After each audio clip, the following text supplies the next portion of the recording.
This is Here's How, Ireland's political, social and current affairs podcast, presented by William Campbell.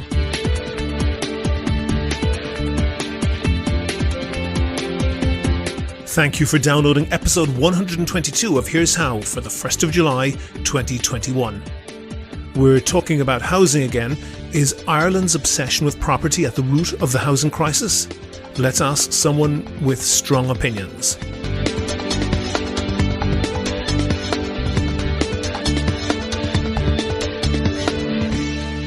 Here's How is Ireland's political, social and current affairs podcast. Make your view heard. Just dial 076 603 5060 and tell the world what you're thinking. Your voicemail may be included in the next podcast. You can find tips on recording your contribution and other ways to contact the show at here'show.ie/call. Here's what we've got coming up for you in this podcast. In a broad sense, people who don't pay their taxes are denying services to their neighbours. No, but see, the point, if you just allow, is the context of it, which is that the local property tax was introduced in a threatening way, but with the pitch that if you paid it, you'd be getting enhanced public services. But what happened at that time... That's coming up shortly. But first, I want to thank all of my donors on Patreon. I really appreciate everyone who does that. For the people who don't, Patreon is a system that allows people to donate $1 or $2 or €1 or $2 per month. And that helps me to devote more time to research and finding interesting guests. If you think that you could do the same as them, there's details on the website and at the end of the show. I want to talk about a scandal. Actually, it's not so much a scandal. It's not even a scandal about a scandal. It's a scandal about a scandal about a scandal. A third-order scandal, if you like. The first-order scandal here is about how Gardaí handle 999 calls, or more accurately, how they don't handle them.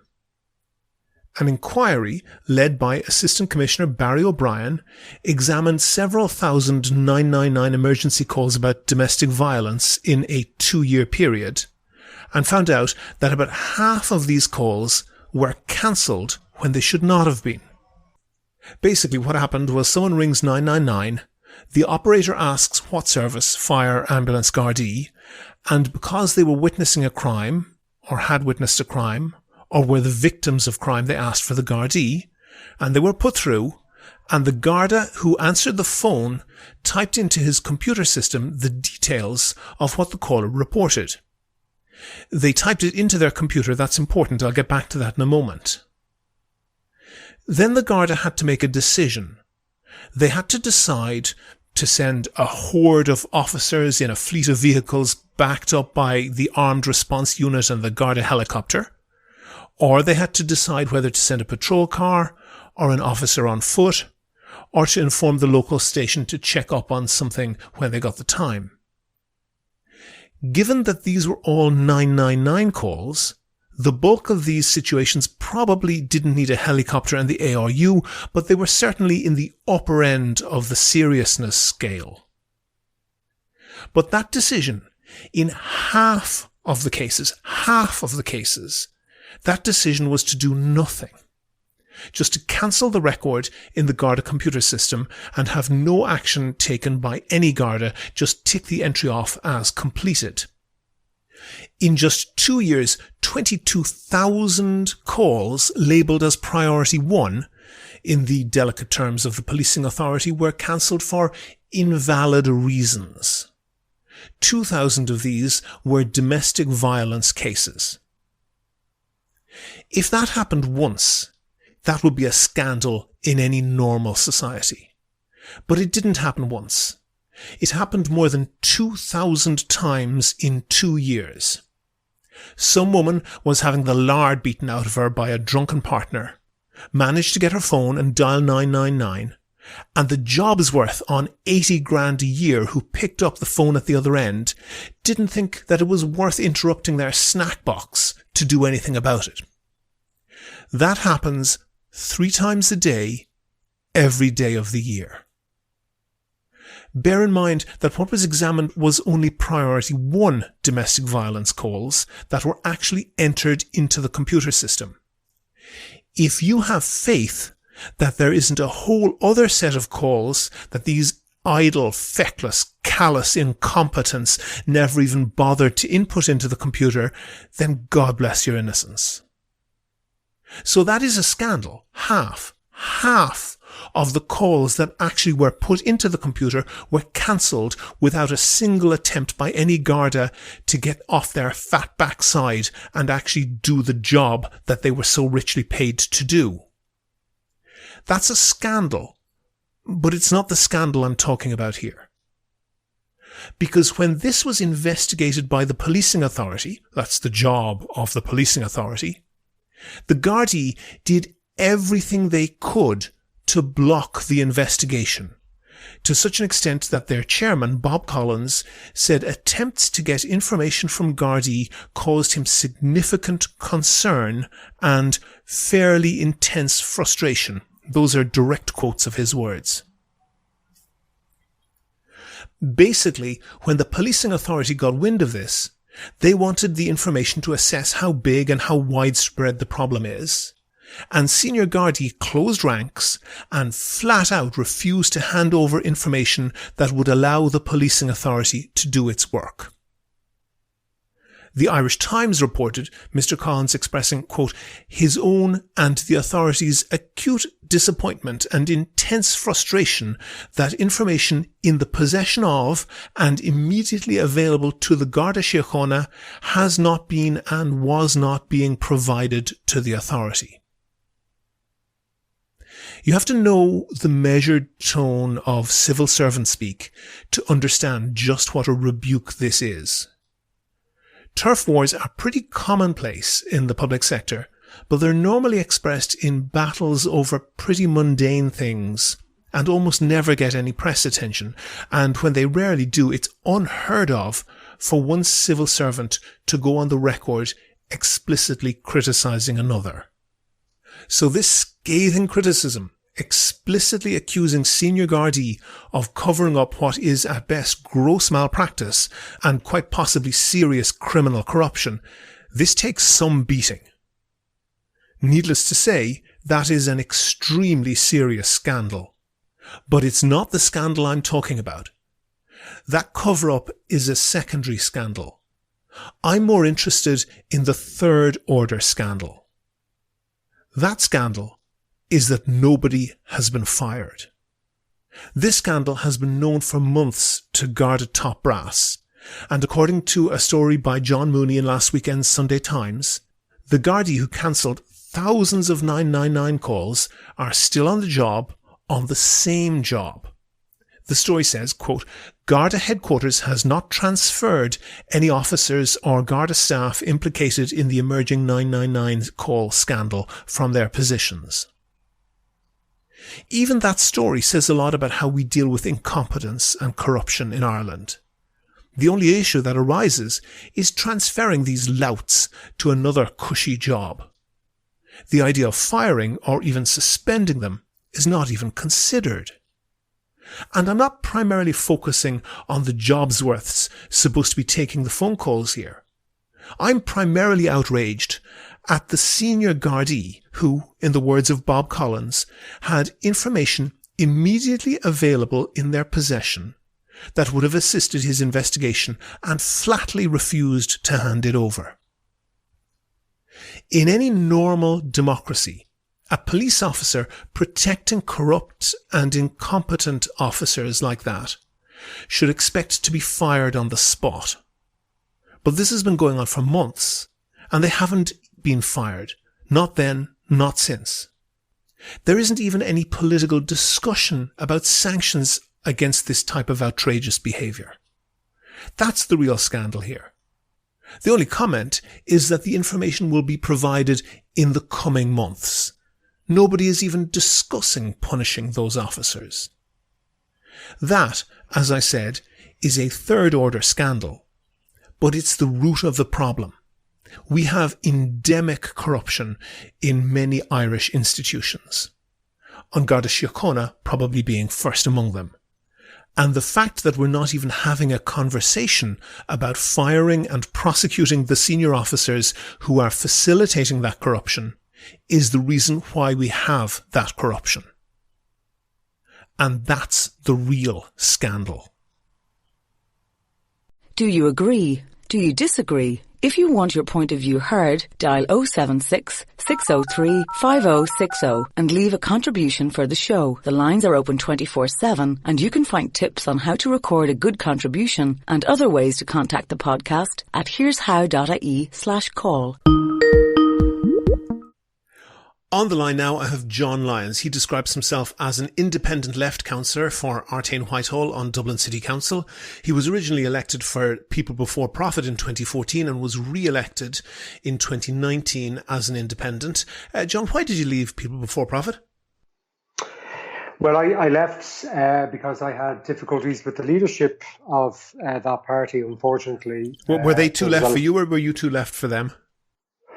No, it was about a disagreement on how the party practices its internal party democracy, William, to be honest, and the lack thereof, as far as I could see, in terms of the behaviour of some of the leadership. And unfortunately, it got to a point where, having been a member for 10 years and genuinely believing that it was the best political formation on the left in terms of its politics, its political line on every issue from, the domestic taxation arguments, the North, Palestine and everything else. And I was really disappointed to come to the realization that the party was going to be incapable of becoming what I thought I was a member of, which was that it was going to become the biggest party on the left, which isn't saying much because the left is small, but that it would have the potential to grow. Yes. I don't want to dwell on that. I don't want to dwell on that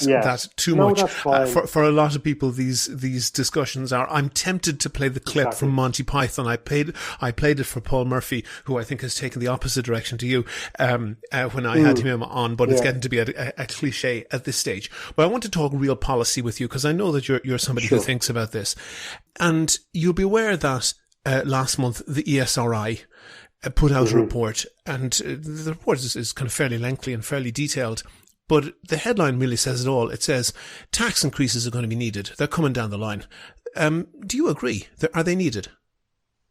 Well, I definitely agree that we need taxation on capital, because if you look at the OECD report recently, they cite Ireland as having one of the lowest levels of taxation on capital in the developed world, not only on corporate profits, but also on wealth. But also, crucially, William, and I don't think this gets enough coverage, very low social insurance contributions from companies, from employers. It's extremely low. So I would be very much of the mind that we do need to see increases on taxation, but primarily on capital. Okay, pause on that for a minute, because I want to examine that.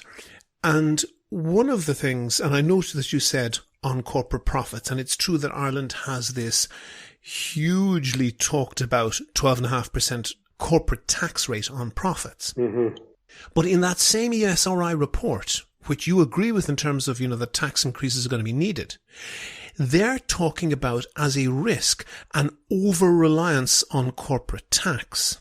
And the reason they're talking about that is because Ireland Inc., the government, us, society, gets so much of our tax take from corporate taxes that if that were to go down a bit, we would be in a serious situation in terms of national income. That doesn't really support what you're saying, that we're not charging enough corporate tax. It may well be possible to increase the headline rate.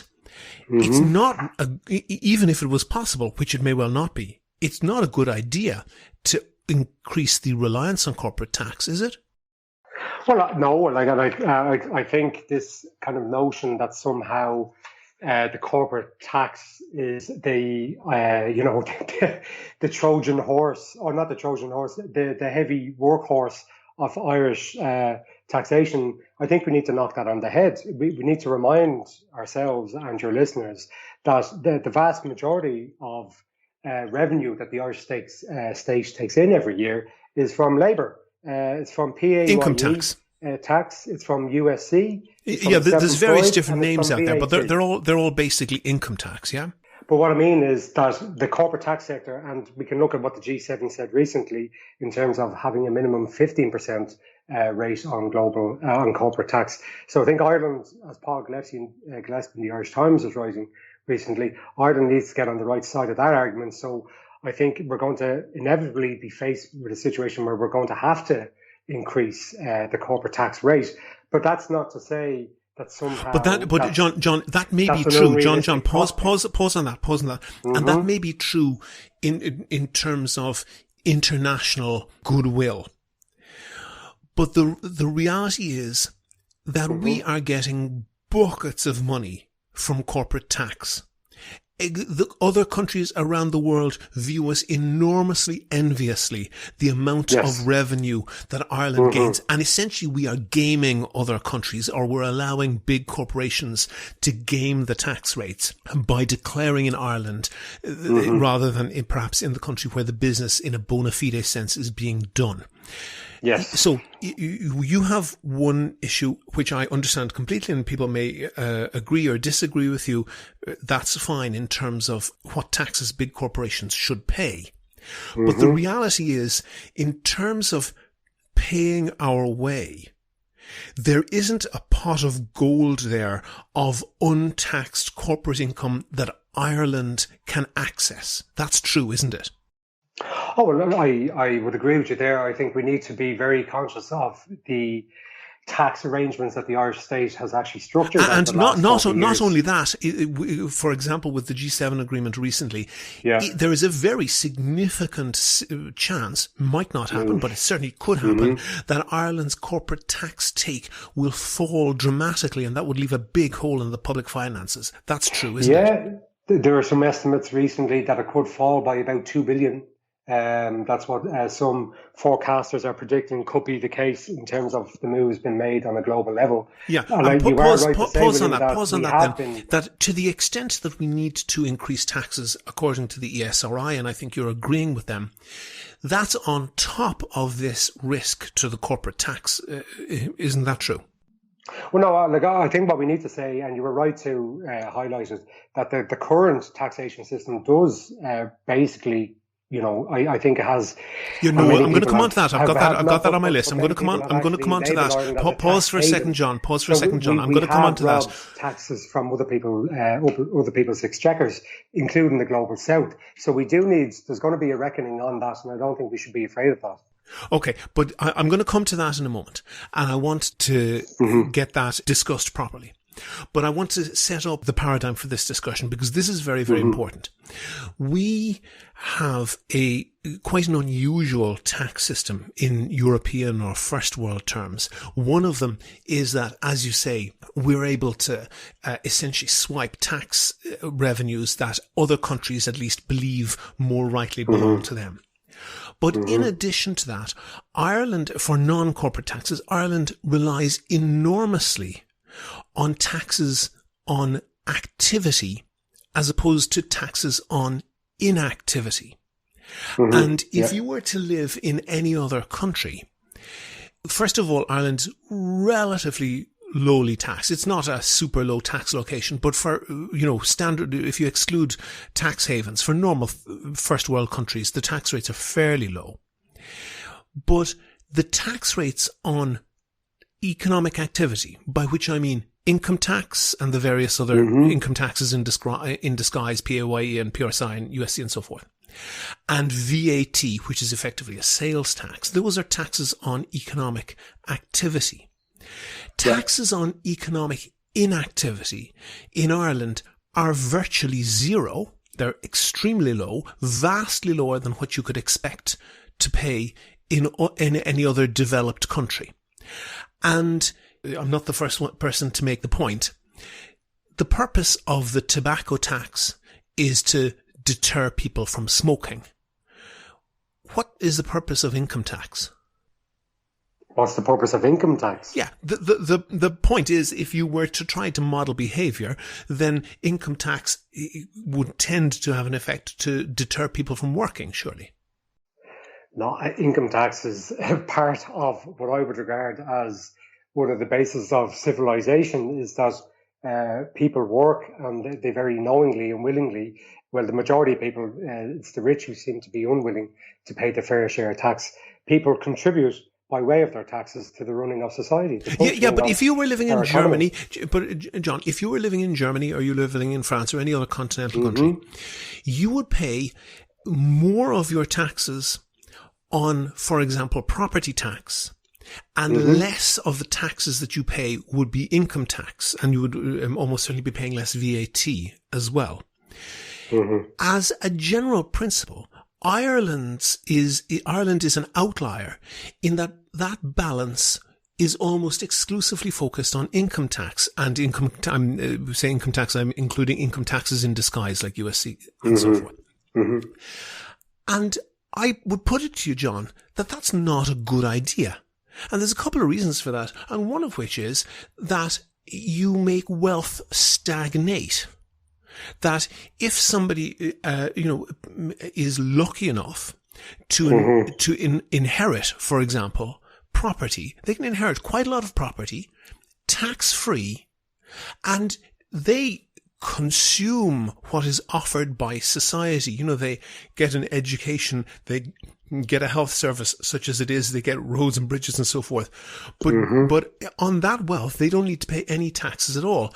And I think you know where I'm going with this because you did a Facebook post a little while ago and you said that local property tax, not only were you not happy to apply the higher rate of property tax in Dublin City Council, you want local property tax abolished entirely. That's insane. Yeah, no, I see where your line of questioning is going, William. And look, Fintan O'Toole was writing just this week about the fact that he lived in a university town in the States on the East Coast that had extremely high property taxes, but that funded extremely high quality public services and a plethora of them, like a vast array of services were provided locally through the municipality. So I know where you're going in terms of the European discussion around property taxes and paying for your services locally. And this is why I think with the local property tax discussion in Ireland, and if you remember at the time of its introduction by way of the household charge that then became the LPT, there was the talk of the ministers at that time that if you didn't pay your local property tax, you'd be denying your neighbours their good quality local services. The parks wouldn't be open, the libraries would be closed earlier in the day, the roads wouldn't be swept, the public lights wouldn't be fixed. Now, what we had, and this is why, and I'm glad I've had the opportunity to discuss this with you, the reason why I'm so fundamentally against the local property tax is because unlike in other European situations, we don't have a form of local government which is structured to facilitate, I think, a property tax which would be, funding the kinds of services that people would expect in Germany or in Scandinavian countries. John, I'm going to introduce. John, pause for a second. I'm going to introduce a word which you might know, but not all listeners might be aware of. The word is hypothecated, and what that means essentially is that specific taxes being dedicated to specific causes. And in the US, you get this quite often. Somebody votes and they say that there should be, a 10-cent tax on burgers in McDonald's, and this goes to fixing the roof of the local school or something. We don't have that in Ireland. It would probably be unconstitutional. Tax A does not necessarily pay for expenditure A. All taxes go into a pot and all expenditure comes out of that pot. So you can't say that this tax in particular is paying for that in particular. But aside from that, the point that you're making about people who don't pay taxes in a broad sense, people who don't pay their taxes are denying services to their neighbours. No, but see, the point, if you just allow, is the context of it, which is that the local property tax was introduced in a threatening way, but with the pitch that if you paid it, you'd be getting enhanced public services. But what happened at that time, in the 2012-2013 period, was that the Labour and Fine Gael government was continuing on the work of the Green Party and Fianna Fáil, the previous government, in slashing and burning our public services. So, for instance, William, in 2012, Dublin City Council had its budget cut by 50%. So when the local property tax money started to trickle in 2015, all that money was doing was replacing a savage cut that came from the central exchequer. Yeah. So I actually think it does the proponents of a local property tax a great disservice when you see how, firstly, how the local property tax was structured in terms of the market valuation being the basis of the amount that you pay, and secondly, how it's been implemented, because those who would believe that a property tax should be introduced to fund public services, this isn't what they got with the local property tax in Ireland.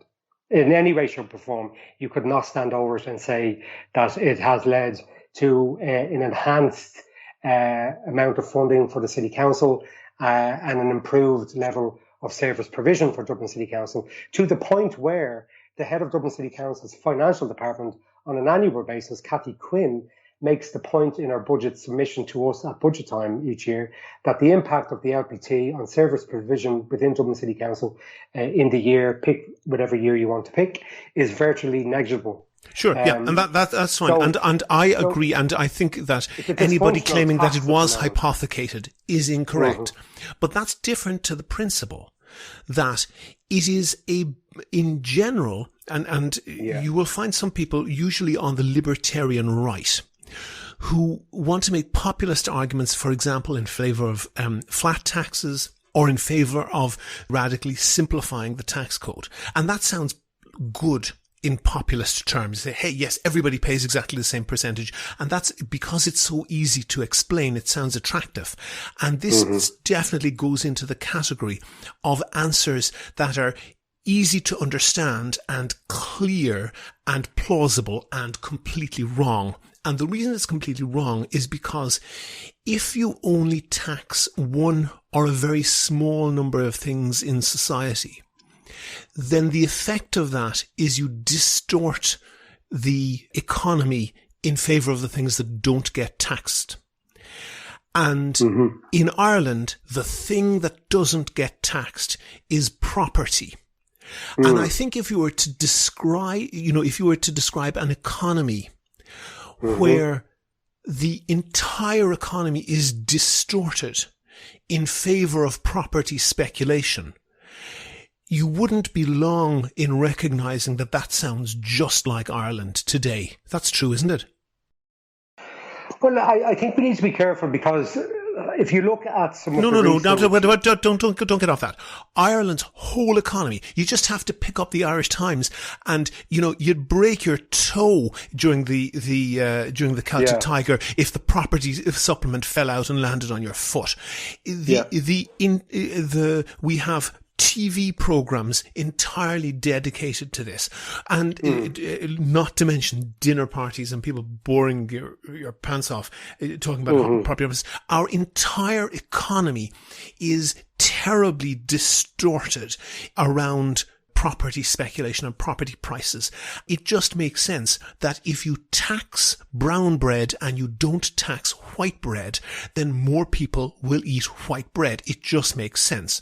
And the problem for Ireland is that because we've wound ourselves into this situation where property speculation is so deeply ingrained in society, particularly amongst powerful people, they're able to create a narrative of saying, oh, don't tax my house. Well, we tax your income. If we shifted a part of that tax burden onto property taxes, that would enormously improve the structure of the Irish economy. That is true, isn't it? I think it would help in terms of having a more fairer level of horizontal and vertical equity when it comes to the taxation system. Yeah, it would. I think we do need to look at, and this is where I think the local property tax and the wealth tax discussion kind of interact with one another, because the main arguments that a lot of people have when they are criticising the left for being against the local property tax, and when we and criticising our position on the introduction of the wealth tax, usually what you get in response is that, yes, in principle, a wealth tax would be great, and then they rhyme off about 6 reasons why you just can't implement one, because the wealthy can move their assets around. Some of the assets can't be moved. Some of them can't, of course. That's called property. But exactly, and I and think the assets that represent property, the assets that can essentially be emailed to the Cayman Islands or whatever, they represent property. So if you tax the property, you would effectively be taxing them. But see, this is the work that needs to be done, William. And I think if you look at the Nevin Institute task, the likes of Tom MacDonald, Dr. MacDonald, and others who are actually trying to do some work on establishing some kind of a database, because the state isn't doing it. Mm-hmm. You get the central bank doing some of it. We rely on Credit Suisse to provide some more information, but an actual comprehensive database. And this is where the political will, if even half the political will that was invested on bailing out the banks and introducing the regressive local property tax was... Local property tax is not regressive. Almost certainly, if it doesn't take. I'm going to say that, but John, I'm going to play you. John, hold for 1 second. Hold for 1 second. I'm going to play you a clip. This is from Michael Pidgeon in the Dublin City Council, who voted against you. You guys were on the opposite side. The context of this is that Dublin City Council, all the local authorities, have an amount of discretion, and they can apply they can reduce the property tax being applied by up to 15%. You and a majority voted to set it at its lowest level possible. And this is Michael Pidgeon's interpretation of that. So if you're living in a local authority house, you get absolutely nothing from this. If you're in another kind of social housing, you either get nothing or you get €14 a year from this tax cut. €14. If you're renting, like I am, you get absolutely nothing. If you're homeless, you get absolutely nothing apart from worse services. If you're in the average one-bed apartment in the city, congratulations, you've saved €34 a year. Worth considering who you're actually giving sizable tax cuts to. Dermot Desmond's house in Dublin 4 was worth 14 million in 2013 when this was valued. To cut his rate, you're giving him €5,100 this year. Other people in that part of town, if they've got a house that's worth €2 million, you're giving them €1,000 this year in a tax cut. The point here is that you're giving pittances to people who own the average house in this city, while giving away thousands to millionaires and the rich. Is he right in his calculations? Well, I find it quite amusing that a Green Party public representative would be using that line of argument when, I mean... Is it incorrect?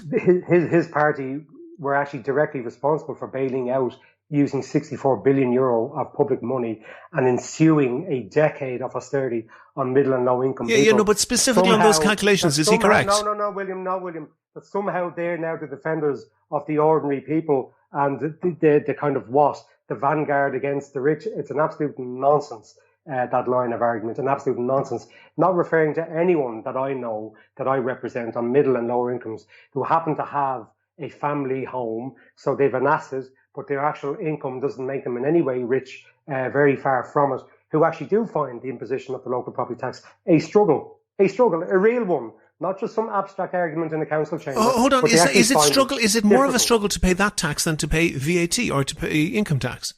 Well, look, that's not the preserve of the local government to do that. We have one of the highest rates of VAT in Europe. Yes, we most certainly do. We get squeezed every which way. Middle and low income. No. This is not true. No, hold on. But John. We need facts on this. We need facts on this. VAT, we do. John, no, the total taxation take in Ireland is relatively low. The local property tax should not be used in some way as to say it's a wealth tax. Let's talk about a wealth tax that excludes the family home and that actually goes after real wealth. Most people who spend 30 to 40 years paying a mortgage at highest interest rates in the whole of Europe, a percentage more plus than the European average. And then you come along, because it is a fixed asset, they can't move it, like sitting ducks, you're there to be hit. You're there to be hit and you get nothing in return for it. So this nonsense that somehow the LPT is the panacea and is somehow some kind of magic redistributional mechanism is a nonsense. It's a nonsense and needs to be knocked on the head. And to have people like that talking in those tones, I mean, go away with you. Go away with you. Your government had an opportunity. It still has an opportunity now. His party's in government. Why don't you set about the business of actually establishing a database on wealth in Ireland and go after them? Hold on for a second. In Ireland that excludes the family home. Hold on for a second, John. I am reminded of a survey or a study that I read about some years ago.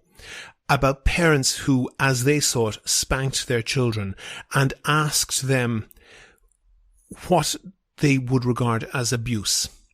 And all of those parents who spanked their children, who hit their children, had a very clear idea in their mind of what would constitute child abuse. Except it wasn't the same for anyone. Everyone thought the definition of child abuse was hitting your child a bit more than I do.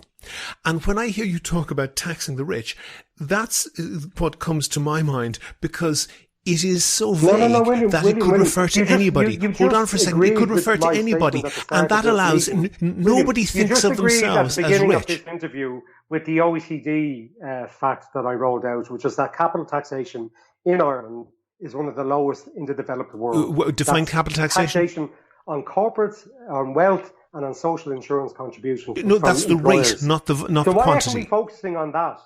Why are we always going after? And this is the thing about the LPT, and you're dismissing and you're not engaging with the idea that a lot of people who've paid God knows how much in stamp duty, who are paying off a mortgage at high interest rates, are then hit with an additional taxation. You're gliding over. But no, you've already said that we need more taxation. No. But William, you're not engaging in those issues, and you're playing me clips from other people. No, I'm not. Let me engage with that. Let me engage with that directly. You're structuring your interview towards your own ends, and that's fine. But you're not at the same time engaging with what I'm putting forward to you as a counter argument. You're not engaging in any of that. No, but John, pause there. Pause for a second.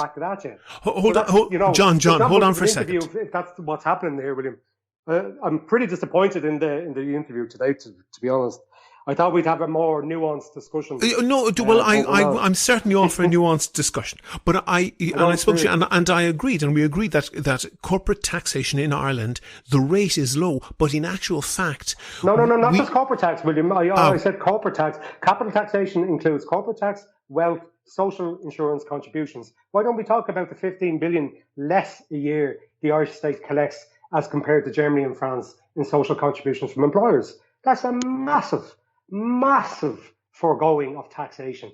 Why don't we do it? Because the employers, the minute anyone has the temerity to say we should actually increase the social contributions that you make, employers, it's 11%, employees pay 4%. I tell you, we're losing 15 billion a year. If we were to bring it up to the German or French average, they pay 3 or 4 times what Irish employers pay. So why aren't we focusing on that? Why are we focusing on the small amount of money, the 1% of taxation that's taken in an LPT? This is where I think priorities and the biases of interviewers and commentators, you let off the employers and more powerful people, and you go after the same people again and again. John, let's actually address the issue. John, let's address the issue. You are correct that what are called payroll taxes, that's to say a percentage of the income that the employer pays, is lower in Ireland than in other countries. Ireland is at the low end. An outlier, in fact. And in the technical sense, the employer is liable to pay that tax. But in reality, that is an income tax, because employers employ people. The wages are set, with a few small exceptions. Wages are set by the market, and employers pay what they need to pay in order to get the employee to come to work. And it is essentially an employment tax. And as far as the employee or the employer is concerned, it's something that the employer has to pay and go straight into the exchequer. You could increase that, for sure, but that would essentially just be the same as increasing certainly would not. This is a fundamental issue. Because the social contributions, insurance contributions, are so low, we have a much narrower range of services that are covered here than elsewhere. So that's why we have a housing crisis. That's why 45% of the adult population have private health insurance. So this is an extremely serious issue that you can't just glide over like that in terms of, because I know you want to move away from income tax and talk about moving away from taxation on the flow of the economy towards the stock of the economy. Yeah. I get that. But at the same time, you have to be able to dig into these particular issues and go, why is it that we have such social inequality, income inequality, and wealth inequality? It's because the burden of taxation is too heavily tilted one way against another. And property taxes, in terms of wealth taxes that exclude the family home, have a very important part to play in the redistribution of wealth and a fairer society being created in the process. But what I'm saying ultimately is that you exclude the family home from that wealth tax and you go after actual wealth, second properties, land, stocks, pension, equities, life assurances, all the rest that's actually regarded as wealth.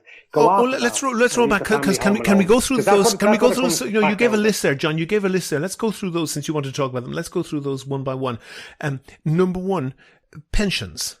You want to include that in your wealth tax. But see, this is the thing, William. We need to have, as I say, Tom McDonald is one of the few from Neary that's actually trying to do a bit of work on it, trying to actually compile a database of actual wealth, the assets of the wealthy, and to see how would you go about taxing that, what would be the threshold, what would be the percentage, what would be the exemptions that you would have, how many households would be potentially affected. McDonald himself would say, pitching it, that perhaps 1 to 2 households could be affected, and you'd raise perhaps 400 million a year, maybe more, maybe a bit less. 1 to 2 households. 1 to 2% of the households, of Irish households, at the very top. So they're the kind of discussions we need to have, that we need to go into. And I think it's just too easy a hit. And if you look at it back at the time where the household charge was introduced and the water charges were introduced, it was talking about broadening the taxation base, so that we don't become reliant on more volatile, pro-cyclical taxes. Yep. But at the same time that they were doing that, they really went after people in the middle to lower income bracket, middle through the local property tax, and lower through severe reductions in public services and cuts to various welfare benefits at the time. And so what I'm trying to say is that out of that decade, we've had no real fundamental change to the taxation structures, really, in terms of trying to get those who caused that crisis, and because we have another crisis facing us that we're in the midst of, which is the climate crisis, and how we're going to somehow fund a just transition that doesn't once again penalise working class people. I'm talking about carbon taxes here. We need to find new ways to fund the services that we all depend upon that in a fairer way. And I think wealth taxes, excluding the family home, is one of the tools at our disposal. But hold on for a second, John. You're excluding the family home, and I spoke to Ona Bryn on this podcast previously, who and Sinn Féin want to exclude both what they call the family home and farmland. I note that you don't include farmland. Hold on for a second. Yeah, there's different ways you could do that. Yeah, you have a particular concern around people paying, which I don't think is valid, because I think if you pay the same amount of tax, it doesn't really make an awful lot of difference to you whether it's tax on your income or tax on your house. But it depends on how it's done, though, in real time, isn't it, William, in terms of how it's implemented? Because it really only depends on how much it is. But also in terms of, so are you going to get at that exact moment in time, if your LPT is increased, are you get a corresponding in parallel reduction in your other tax obligations at that time? This just isn't feasible or realistic in the world that we inhabit. Hold on for a second. If you're just renaming it, John, if you're just renaming it, then it obviously isn't a bona fide property tax. The idea is that people who do not earn income, perhaps because they're very wealthy and they don't need to, or for whatever other reason, are essentially getting away scot-free because they can own a large amount of property and not pay any taxes on it. But that's not the point that I wanted to address exactly. John, I want to properties, but they abolished it. Want to address a different point, because in one sense, as I said, if you're paying the tax on your property or on your income, it doesn't make an awful lot of difference to you if the amount of tax is the same. But there is a way in which it does make a difference, because in Ireland, housing costs are astronomical compared to most other European countries. And one of the reasons they are astronomically high is because both for large corporations, and we've heard of the cuckoo funds and so forth, but also for just regular individual people, houses have become the object of speculation because they are essentially a tax-free refuge for wealth. Do you think and so? That is, I do. I think. Yeah, I mean, John, I am. For who? For what cohort of people do you think that is that engages in that activity? First of all, I don't want to blame anybody, and I don't want to, talk about what people do. When people react in a rational way to irrational incentives, it's tempting just to blame them for being irrational. But that's not really fair, because if the incentives are irrational, then it is rational to behave in a rational way. But it is absolutely the case that people now and in the Celtic Tiger and in general are overpaying for property and are buying property not because it's somewhere they want to live, but because they perceive that they will make a bigger profit on this. And that's a bad thing in society. That is a drag on society. And that means that leads to inefficiency, and that leads to people making what are objectively irrational decisions. And in particular, people are overpaying for property, and it is, in economics, it has a name. It's called the law of the greater fool. You're a fool to pay that much for the house, but you're relying on the fact that somebody else is going to be a bigger fool and buy it for even more money later on. And because property is essentially untaxed in Ireland, that is a very attractive behavior for the individual, but for the society it is massively destructive. And I'm sure you'd agree with me, John, that if you had whatever, chocolate bars or whatever, were completely untaxed and all other food was taxed, you would distort people's behavior into eating more chocolate bars. And we do that deliberately with cigarettes and try to discourage people from smoking cigarettes. And we are unintentionally, or perhaps on the part of some people intentionally, distorting into the property market a huge amount of capital and investment. And that is crucifying people because it's turning into incredibly high rents and incredibly high property prices. But that's coming from, because we've had, particularly the last 20 years, like a complete transformation into financialization of the property sector in terms of what we see, as you mentioned, cuckoo funds and the real estate investment trusts. Yeah. I think, again, how that can be dampened by your favored mechanism. I think the biggest threat to those interests who are speculating on a regular basis and are responsible for the extortionate rents people are paying across the city of Dublin, right across it. The biggest dampener on that is what we're trying to do at the moment in Dublin City Council, which is to use public land to actually provide social and affordable housing on public land. And as Lorcan Cyr, the housing TU lecturer, said to me a few months ago, that actually he got a briefing from one of the wealth management kind of whiz kids who warned his clients at the beginning of the year that the biggest threat to their investments in Ireland in the year 2021 would be the increase in affordable housing being rolled out, as some were advocating. That's the biggest danger that they see, and that's the biggest responsibility as the Dublin City Council we have at the moment. I don't know if you're aware of the Oscar Traynor Road site and what DCC officials admitted to us last week, which is that they're ignoring the vote that we took in November of last year to reject the public-private partnership deal with Glenveagh Living Limited, which would have seen half of those units on public land been sold by the developer, most likely to an institutional investor, and then rented out at extortionate rates. So we're trying to provide an alternative proposal which goes 40% social housing, 40% cost rental and 20% affordable purchase. But we were informed in a report last week by the officials of Dublin City Council that they're trying to resurrect the public-private partnership deal with Glenveagh, because every sinew of the state's various agencies seems to be bent towards providing private interests with making money out of I agree with you 100%. I agree with you 100%. I think what is going on, and I that's essentially the biggest challenge, I think, in terms of the but you have a fair point to make in terms of the role that property more generally plays in terms of a sense of people's elevated sense of wealth. Because it's meaningless. Well, essentially, if you own one house and that you bought perhaps 30 or 40 years ago for 20,000 and it's now worth, $750,000 or whatever, it's still worth exactly one house. Exactly. But the effect of that on the economy is absolutely poisonous.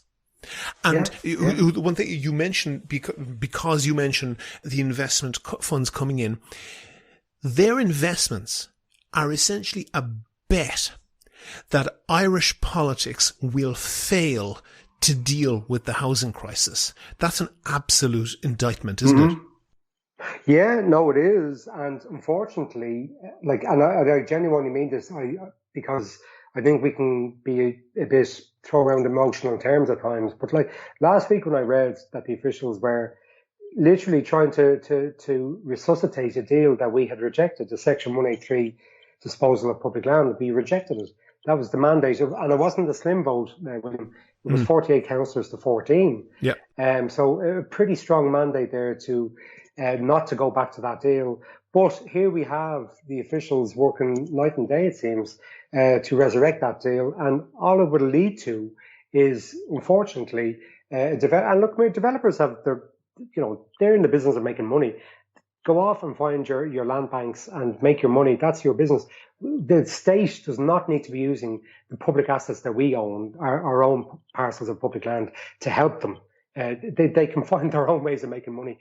It's just land is in fact, and don't know if you're aware of this, Tom McEnany, the business journalist, about 20 years ago did a study, and as far as I know, the situation has not changed significantly. But in the Dublin area, eight speculators own landowners, land hoarders, it would perhaps be better to say, own 80% of all of the zoned development land. And almost all of them are sitting on it and dripping it out at the tiniest rate because, and what they're doing from their point of view is entirely rational. Because if they put a large chunk, each of them owning on average 10% of all of the available development land, if they, if they even tried to sell off, if even one of them tried to sell off a chunk of their land hoarding, they would crash the price down so low that they would actually lose money on they would be poorer at the end of the transaction than at the beginning. And that's the case because property speculation in Ireland is tax-free. They can sit on that property for 100 years and use it to jack up the price of the tiny little slivers of land that they sell off and build on. We're taxing property. We had the NPPR, we had the second home tax. We were actually taxing those who had properties which excluded the principal private residence, and they abolished it. So that would be one way that we could, I think, begin to tax property. Yeah, so you put one house in the wife's name and you put another house in your kid's name or whatever. It's just way too easy to evade. But see, again, though, William, and I think this is why I've enjoyed the discussion, because I think these are discussions that need to be had, because that's the near reflexive response that not just yourself here now, but others, other commentators come up with, was that, the wealth can move around. They have accountants. They have, they have the power and the will. But John, I'm not against accountants. Accountants have to do their job. But the reality is, if somebody has a modest house in County Offaly and they get a job in Dublin city centre and they can't face the commute every day and they buy a small one-bedroom studio apartment, then on that model they will be taxed. Whereas Dermot Desmond in a €14 million pile in the South Dublin doesn't pay a cent. But see, we can get them through wealth taxes if we can, go after it. That's the point in terms of trying to get the discussion. I can't, because again, most of the... hand on heart, John, hand on heart, do you think that wealth that can be emailed can effectively be taxed? But see, this was the whole reasoning behind the PAYE marches in 1979. Haughey was telling workers at the time, there's no pot of gold. Well, there was. Ansbacher accounts conveniently located through a branch of Guinness and McMahon on the Green. So it's always and ever, and I get this when I first got involved in politics 12 years ago. John, I think you're mischaracterizing what I said. No, John, you're mischaracterizing what I said. I'm saying that the way in which it's taxed needs to be effective. And the shares themselves can be emailed around the world. But the property that they represent cannot. And that is what needs to be taxed.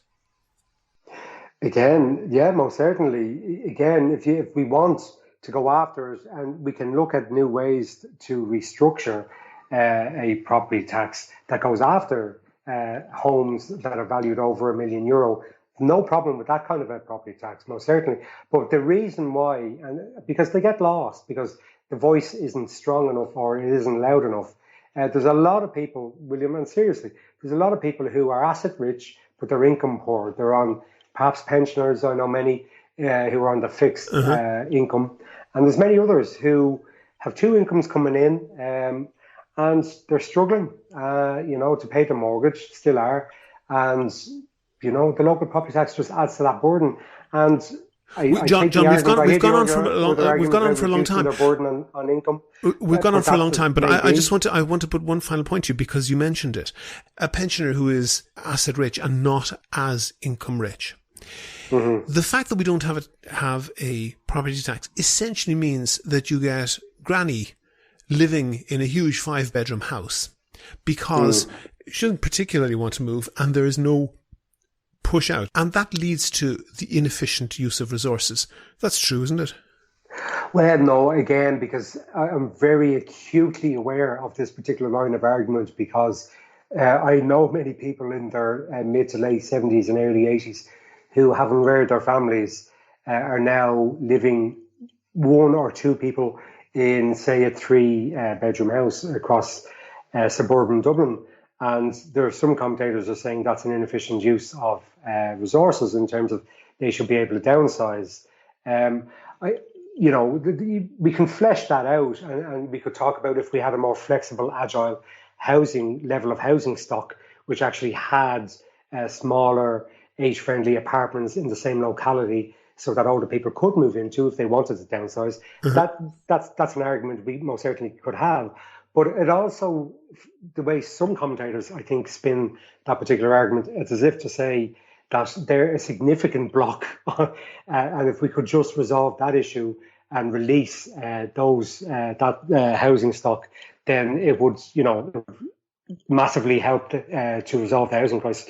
It's just not true. For the main problems we have and the main causes of the housing crisis are the things we mentioned earlier, William. It's the financialisation of housing. It's the fact that so much money, billions, are to be made in profit. They look at these investment funds, look at their Irish portfolios and that they're on the pig's back. They literally can't believe the yields that they're making.